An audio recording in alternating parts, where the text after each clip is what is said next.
Video में हम ऐसी दवाइयों के बारे में बात करेंगे जो सभी मेडिकल स्टोर पर होना बहुत ज़्यादा ज़रूरी है। अगर आप एक आम व्यक्ति हैं, अगर आप जानना चाहते हैं कौन सा मेडिसिन किस उपयोग में आता है, तो ये वीडियो आप सभी के लिए परफेक्ट है।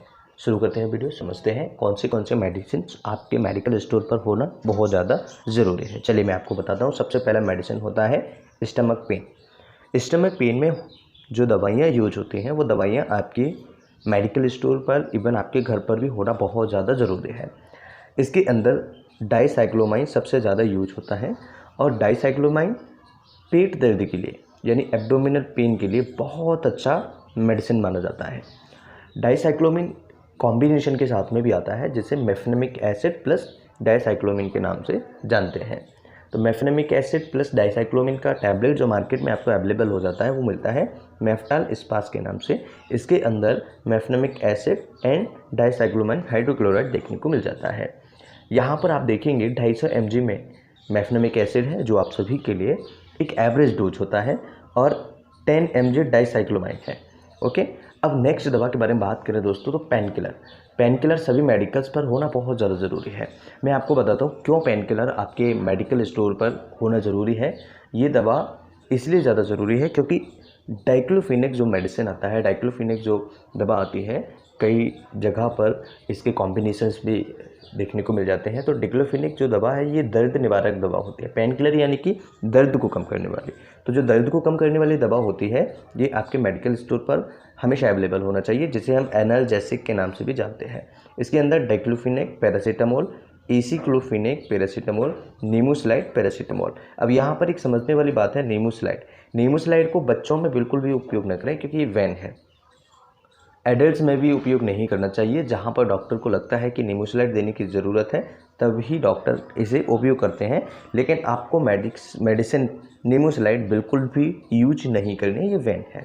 ओके, हालांकि अभी भी इसके बहुत अच्छे रिजल्ट्स हैं, लेकिन ये हिपेटोटॉक्सिक है इसलिए आपको याद नहीं रखना है। इसके कुछ एग्जांपल्स हैं जैसे एसिक्लोफिनेक, सेरापेप्टाइटिस, पैरासीटामोल। ये जो कॉम्बिनेशन होता है दोस्तों, ये कॉम्बिनेशन होता है जब भी पेशेंट को सूजन के साथ में, दर्द के साथ में सूजन आ जाए, यानी कि सूजन भी हो रही है, दर्द भी हो रहा है, या दर्द हो रहा है, सूजन भी हो रही है, तो ऐसी स्थिति में जीरोडॉल एसपी आप सभी के लिए बेस्ट एग्जांपल है। दोस्तों नेक्स्ट दवा के बारे में बात करें हम, तो ये है फीवर की दवाइयाँ। फीवर यानी एंटीपायरेटिक, ऐसी दवा जो फीवर में उपयोग होती हैं, जिन्हें हम एंटीपायरेटिक दवाओं के नाम से जानते हैं। इसमें सबसे पहला होता है पैरासीटामोल। पैरासीटामोल दोस्तों एक ऐसा दवा है जो सभी के लिए बहुत इंपॉर्टेंट है और ये आपके घर पर भी होना ज़रूरी है। इसमें कुछ पॉपुलर ब्रांड हैं जैसे कि डोलो 650। तो डोलो जो मेडिसिन है ये हर किसी के पास आसपास आपको मिल जाएगा, और इसका जो एक और कॉम्बिनेशन है वो है T98 जो कि बहुत अच्छा है। PCM के नाम से भी आपको मार्केट में अवेलेबल हो जाता है, राइट। तो ये पैरासीटामोल जो होता है वो आपको कॉमनली किसी भी मेडिकल स्टोर पर मिल जाता है, जो कि आप सभी को भी ध्यान रखना है, अपने मेडिकल स्टोर पर इसे रखना है, इवन घर पर भी आपको रखना है पैरासीटामोल को। आपने कई बार देखा होगा पैरासीटामोल की जगह एसिटामिनोफेन होता है। तो एसिटामिनोफेन 650 mg में क्या होता है? देखिए ये पैरासीटामोल का ही दूसरा नाम है, इसमें आपको कन्फ्यूज़ होने की कोई ज़रूरत नहीं है। एसिटामिनोफेन जो होता है वो पैरासीटामोल का दूसरा नाम है। अगर आपको कहीं भी फीवर है, बच्चे को बुखार है, बड़ों को बुखार है, और आपको लगता है कि एसिटामिनोफेन आपको इजीली मिल सकता है, तो आप इसे दे सकते हैं, लेकिन टैबलेट्स के रूप में बच्चों को न दें। बच्चों के लिए सिरप आता है और छोटे बच्चों के लिए, इन्फेंट्स के लिए ड्रॉप्स आते हैं। अब मैं आपको बताता हूँ कुछ ऐसी दवा जो शायद ही कुछ लोग जानते हो, कीट्रोल DT।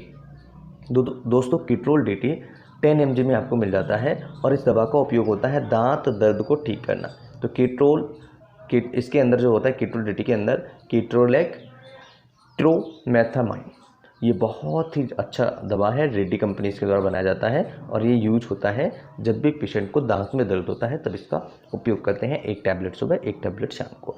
इसके अलावा दोस्तों मैं आपको बताऊं वोमिटिंग की दवाइयाँ। नेक्स्ट जो मेडिसिन हमारी है वोमिटिंग या गैसेस की दवाइयाँ।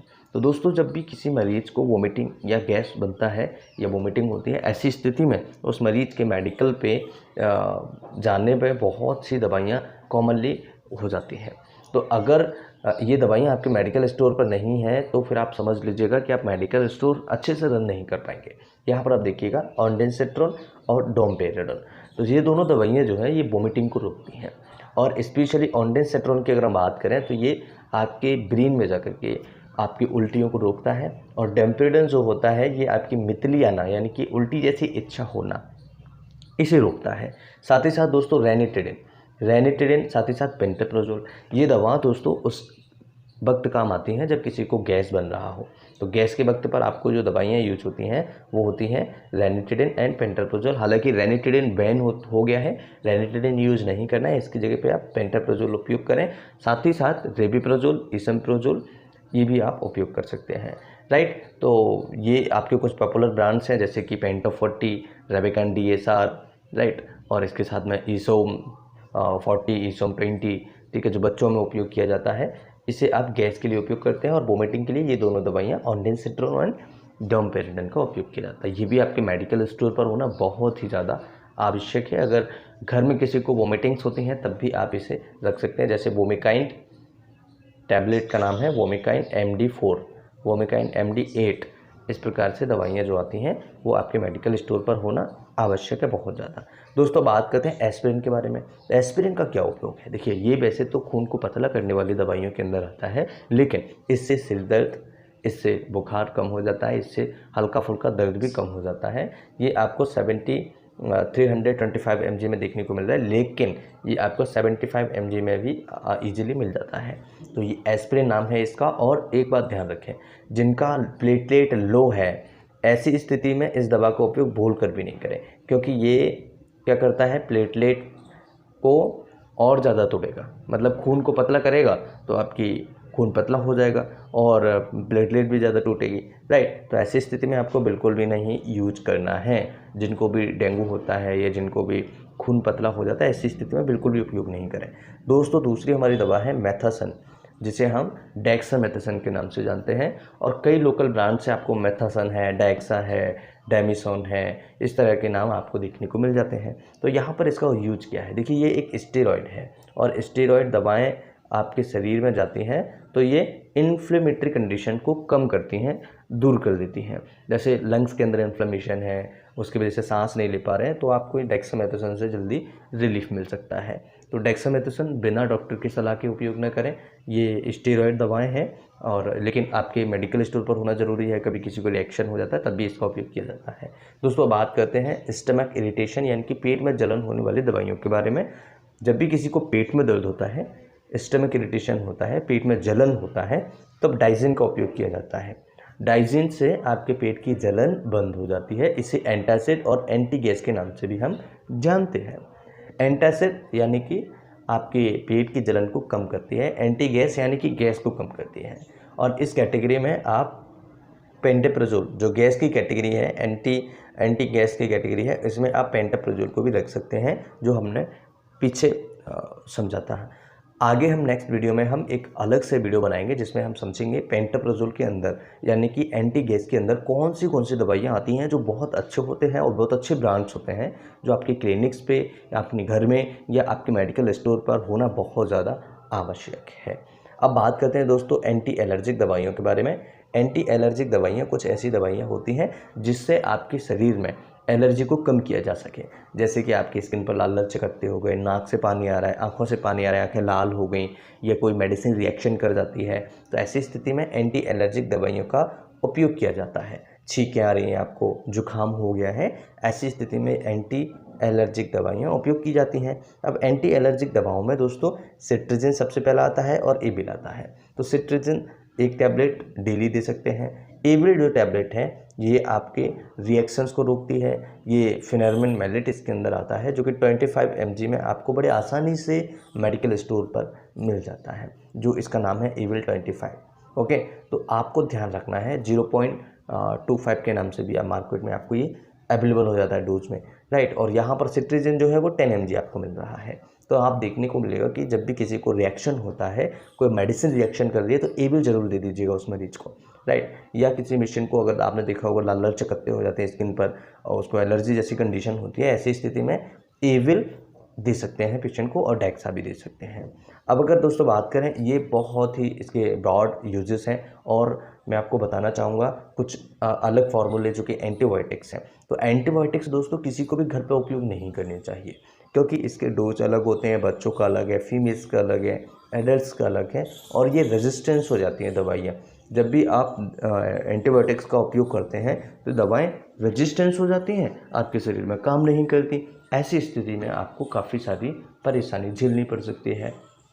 एंटीबायोटिक्स जो होती हैं वो अलग अलग ग्रुप्स की होती हैं। जैसे एमॉक्सिसिलिन के बारे में बात करें, एमॉक्सिसिलिन, पोटेशियम एंड क्लेवुलिनेट, ये जो दवा है ये आपके फेफड़ों से संबंधित इन्फेक्शन है, स्किन से संबंधित इन्फेक्शन है, और आपको अगर मान लीजिए कोई घाव है तब भी इसका उपयोग किया जा सकता है। दूसरा है दोस्तों ओफ्लॉक्सासिन प्लस ओरिंडाजोल। तो ये दवा आपको दस्त में उपयोग होती है। जैसे किसी को पेट दर्द हल्का फुल्का हो रहा हो और आंतों का इन्फेक्शन हो, उसकी वजह से उसको दस्त लग जाए, तो आप ओफ्लॉक्सासिन ओरिंडाजोल का कॉम्बिनेशन ले सकते हैं, जैसे 2 के नाम से मार्केट में अवेलेबल हो जाता है। और इसके अलावा सेफेक्जिम के बारे में बात करें तो दोस्तों सेफेक्जिम जो होता है एंटीबायोटिक है, जो बुखार में, बैक्टीरिया इन्फेक्शन में यूज होता है। इसी प्रकार से सिप्रोफ्लॉक्सासिन है, ये भी कई बार बैक्टीरियल इन्फेक्शन के साथ साथ स्किन इन्फेक्शंस में इसका उपयोग किया जाता है। कुछ पॉपुलर ब्रांड्स हैं, जैसे एमॉक्सिसिलिन के कुछ ब्रांड्स हैं जो मोक्सिकाइन CB 375 mg है, 625 mg में आता है। मेगा CB आता है 625 mg 375 mg में। और ओफ्लॉक्सासिन का आपको मिल जाएगा O2, इसके साथ में सेफेक्जिम आपको मिल जाएगा, महासिप प्लस है, जीफी है। सिप्रोफ्लॉक्सासिन का सिप्लॉक्स के नाम से आपको मार्केट में अवेलेबल हो जाता है। इसके अलावा दोस्तों एंटीबायोटिक्स कभी भी आपको विदाउट डॉक्टर कंसल्टेशन के उपयोग नहीं करनी, लेकिन आपके मेडिकल स्टोर पर होना बहुत ज़्यादा ज़रूरी है। कुछ अदर मेडिसिन के बारे में बात करें दोस्तों, जैसे कि एनीमा जो होता है ये कॉन्स्टिपेशन में उपयोग होता है। एनीमा को उपयोग जब किया जाता है जब मरीज को कब्ज होता हो, जब कॉन्स्टिपेशन होता हो, जो बड़ों में, एडल्ट्स में होता हो। ग्लिसरीन सपोजिटरी जो होता है ये बच्चों के कॉन्स्टिपेशन में उपयोग किया जाता है, एक छोटा सा कैप्सूल आता है, उसका उपयोग किया जाता है।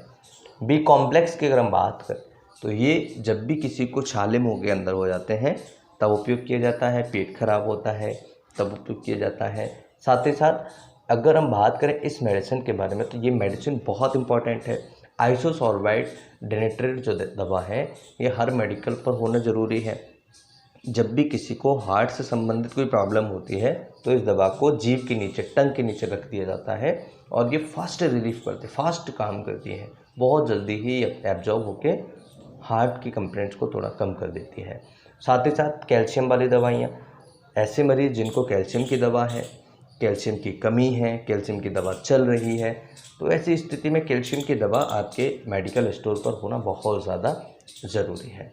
मैं आपको सलाह दूंगा कि ये जो दवा है, ये जो आपको दवा है, ये वाली आइसोसॉर्बाइड डेनेट्रेट जो दवा है, ये दवा घर में भी होना आवश्यक है, क्योंकि कई बार कंडीशंस ऐसी होती हैं जिसमें हार्ट अटैक के प्रॉब्लम्स एडल्ट्स को होता है, तो आप उस दवा से एटलीस्ट हॉस्पिटल तक जा सकें। ये दवा बहुत ज़्यादा इम्पॉर्टेंट है। मैंने एक नया वीडियो बनाया था जिसमें हमने बताया था कि हार्ट के लिए इमरजेंसी मेडिसिन कौन सी होती हैं। अगर आपने वीडियो नहीं देखा है तो प्लेलिस्ट में ज़रूर देखिएगा। मुझे आशा है कि वीडियो आप सभी के लिए बहुत इंपॉर्टेंट होगा। अगर आपको लगता है वीडियो इंपॉर्टेंट है, इस वीडियो से आपने कुछ सीखा है, तो इस वीडियो को ज़रूर शेयर कीजिएगा, अपने दोस्तों को भेजिएगा और लाइक कीजिएगा और हमें कमेंट सेक्शन में ज़रूर बताइएगा ये वीडियो आप सभी के लिए कितना हेल्पफुल है। अगर आप किसी अदर टॉपिक पर वीडियोज़ बनवाना चाहते हैं तो आप हमें कमेंट सेक्शन में ज़रूर बताएं। Thanks for watching, have a nice day.